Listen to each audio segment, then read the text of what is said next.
Thank you అండి. అమ్మయ్య, next సినిమాకి డబుల్ బర్త్ కన్ఫర్మ్ అయింది.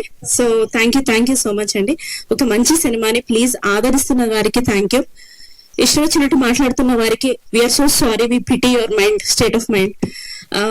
ప్లీజ్ ఇందులోని ఎఫర్ట్, ఇందులోని సిన్సియారిటీ, ఒక కొత్త కథ రావాలి అని అందరూ మాట్లాడతారు. నిజంగానే కొత్త టించ్ తోటి ఏదైనా సినిమా వస్తే అందులో మళ్ళీ భూతద్దాలు వేసి తప్పులు వెతుక్కుంటారు. మళ్ళీ వాళ్ళు చేసే వీడియోలకి లైక్లు సబ్స్క్రైబ్లు చేయమంటారు. అవుట్ ఆఫ్ చాలా ఇరిటేషన్ చెప్తున్నాను, without the permission of the team. It's a fantastic cinema. Of course మేమందరం ఉన్నామన్న స్వార్థంతో చెప్పినప్పటికీ as an audience it is a fantastic attempt. చాలా కన్విన్సింగ్ గా డైరెక్టర్ గారు అండ్ టీమ్ చేశారు. మా రోహిత్ గారికి, ప్రొడ్యూసర్స్ కి అందరికీ ఇది super film. Please do watch it and keep watching it. Share చేయండి. మీరు మెగాస్టార్ గారు చెప్పినప్పుడు మీరు ముగ్గురిని తీసుకుని వెళ్ళండి, సినిమా బాగుందని ఇంకో ముగ్గురికి చెప్పండి, ఆ ముగ్గురిని ఇంకో 6 తీసుకొని వెళ్ళమనండి. ఇట్లా చేయండి థియేటర్స్. Thank you.